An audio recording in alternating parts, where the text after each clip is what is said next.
Fala pessoal, Lucas Santiago, Head de Conteúdo aqui na Rive, e eu vou trazer para vocês um novo conteúdo, que são 4 dicas para a prospecção de grandes contas, ok? E um detalhe, vai ter um material exclusivo que eu vou deixar para vocês no final do vídeo. Solta a vinheta, Rick!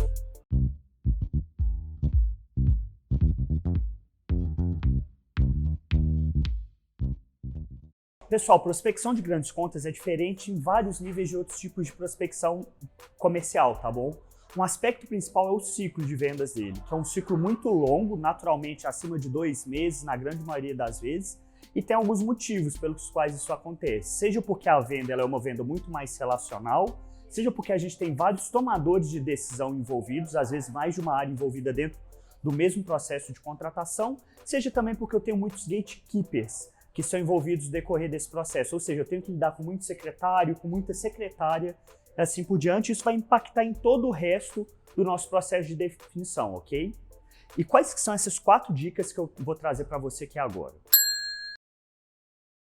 A primeira dessas dicas é o mapeamento de conta, é pensar assim, dentro de prospecção de grandes contas, a gente tem um esforço muito maior de planejamento, de preparação, e esse mapeamento de conta a gente sabe internamente que tem um diferencial muito grande no sucesso da aquisição daquele grande cliente. Então, se eu já falei aqui para vocês que a gente tem muitos tomadores de decisão envolvidos, vale a pena a gente definir um pouco de que são esses tomadores de decisão, dividindo eles entre 2 categorias. O ICP, aquela pessoa que tem a dor, o Ideal Customer Profile, né, que significa a sigla.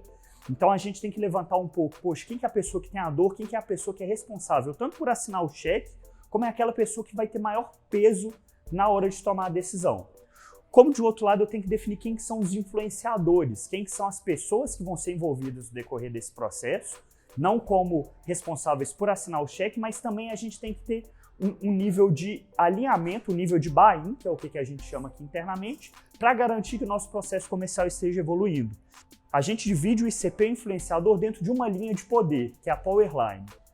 Se de um lado o ICP ele vai estar muito mais focado em garantir que a empresa esteja caminhando para um lugar que seja muito mais prazeroso, ou seja, que a estratégia de longo prazo esteja funcionando bem, os influenciadores eles estão muito mais preocupados em garantir que o operacional, que o tático, esteja ficando cada vez mais facilitado. Ou seja, os influenciadores eles querem fugir mais da dor se comparado com o ICP, tá bom? Então tem que garantir, ao fazer essa comunicação diferente, que essa mensagem ela seja muito bem customizada pensando no ICP e pensando no influenciador. De um lado eu vou levar uma discussão para um lado mais estratégico, mais de longo prazo, mais de prazer, que a minha solução vai facilitar para a organização desse potencial cliente. Para o influenciador eu tenho que mostrar para ele como que a minha solução vai facilitar o dia a dia, ok? Então essa mensagem ela vai ser fundamentalmente diferente. E a partir do momento que dentro dessa etapa de planejamento, de mapeamento de contas, eu tenha isso bem definido, eu tenho levantado, poxa, esse é meu Ideal Customer Profile, dentro dessa organização eu vou conversar, dentro dessa empresa, eu vou conversar com esses e esses tomadores de decisão, eu tenho que elencar já no final do meu processo de mapeamento de conta, quem que são as pessoas que eu vou falar primeiro, quem que vai ficar para um segundo momento, mas eu tenho que saber quem que são elas, porque no segundo momento, na hora que eu for engajar os meus leads, na hora que eu for começar a executar, eu tenho muito mais controle de quando eu devo envolver cada um desses tomadores de decisão, ok?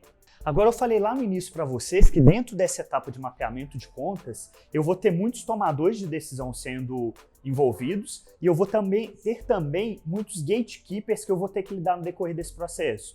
Sendo uma grande empresa, é muito provável que eu tenha mais de um secretário com que eu tenha que falar, é muito provável que eu tenha vários ramais que eu tenha que navegar dentro do meu processo de tomada de decisão, a ponto de conseguir falar com o tomador de decisão, a ponto que eu consiga falar com o ICP. Então, o que eu tenho que fazer nessa situação? Eu posso utilizar do LinkedIn para conseguir uma conexão direta com o meu ICP. Só que não é qualquer LinkedIn que vai fazer com que eu tenha esse nível de conexão junto com o tomador de decisão. Eu tenho que cumprir alguns pontos no decorrer desse processo. O primeiro ponto é ter um perfil otimizado. Como que você, que está prospectando aquele lead, se insere dentro do mercado? Você conversa normalmente com qual tipo de tomador de decisão? Com quem que você quer ajudar? E principalmente, você ajuda como?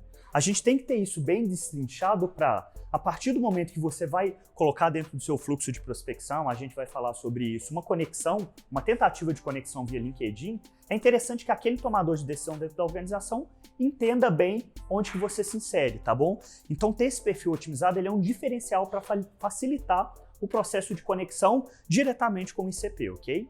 Por exemplo, um perfil otimizado, você tem que pensar o seguinte, eu vou trazer um exemplo para você. Sendo eu, Lucas, o head de conteúdo da Outbound Marketing, eu quero conversar com outros gestores comerciais, eu tenho que deixar bem claro isso dentro do meu perfil. Poxa, qual que é meu cargo? Quem que eu ajudo exatamente? Qual mercado que eu estou inserido? E também garantir que os principais posts e mensagens sejam vinculados direto ao meu público-alvo. Então, se você entrar no meu LinkedIn, por exemplo, você vai ver que um dos posts que eu coloquei um tempo atrás foi justamente falando sobre cultura comercial e a importância disso no desenvolvimento de times.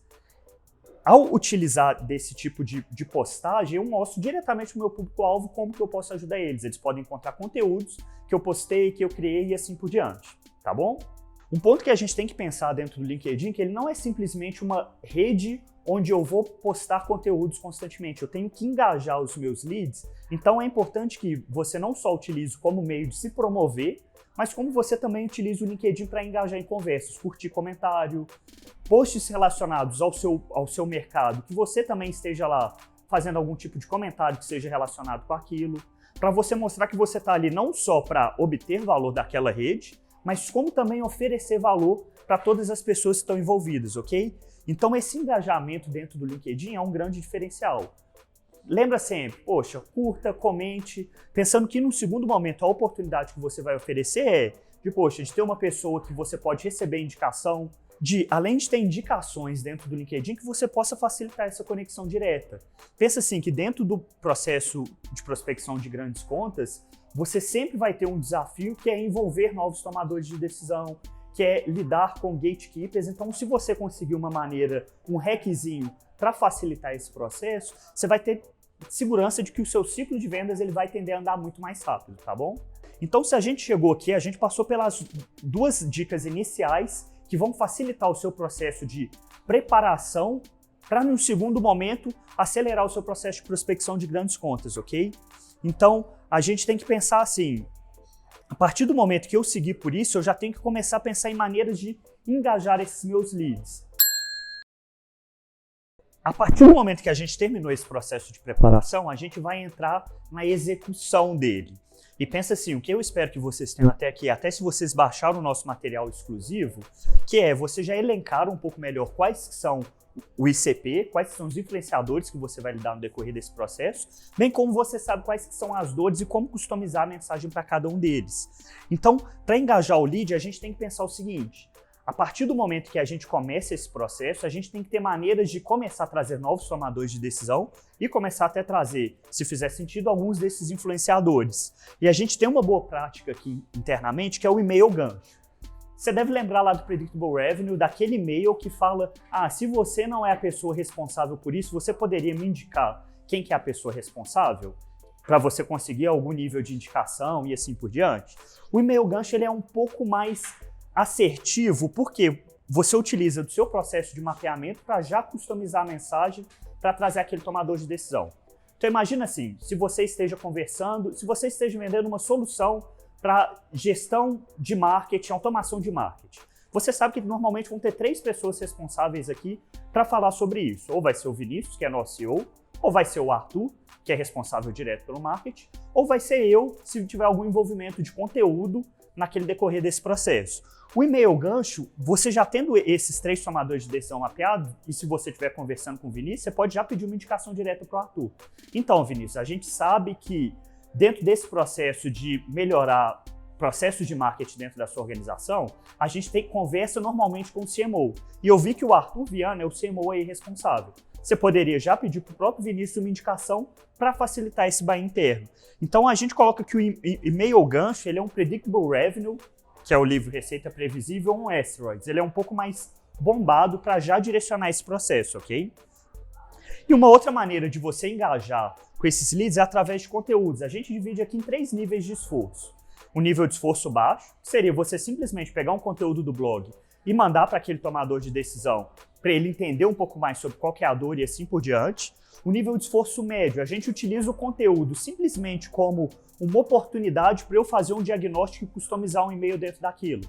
Então, se eu estou falando com você sobre gestão comercial, eu posso te mandar um conteúdo do blog sobre gestão comercial e já customizar a minha mensagem com base em algum cenário que eu sei que você enfrenta normalmente. Poxa, eu posso pegar o tópico de gestão comercial que está lá dentro do meu blog post e direcionar para o seu cenário, falando um pouco sobre o desafio de treinar vendedores dentro de grandes empresas e assim por diante, ou o desafio de lidar com turnover em empresas um pouquinho maiores. Ou seja, eu utilizo do conteúdo mais uma mensagem, pode ser um próprio e-mail e assim por diante para direcionar, para tornar a minha mensagem mais efetiva.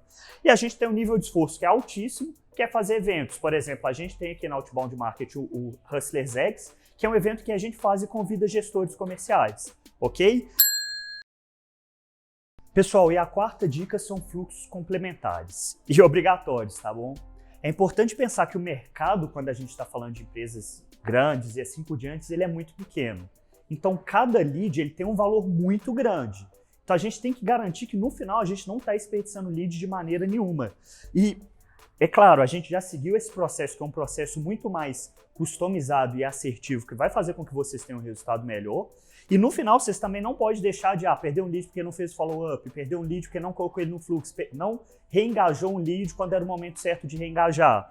Então, a gente tem alguns fluxos que eles são obrigatórios dentro desse processo. A gente tem que pensar em um fluxo de prospecção para garantir a conexão correta com esse lead. Esse fluxo ele tem que pegar bem contatos mistos, no caso, poxa, um contato via social, um contato via ligação telefônica, que sim, funciona, apesar de estar ficando ser um pouco mais difícil dentro desse processo.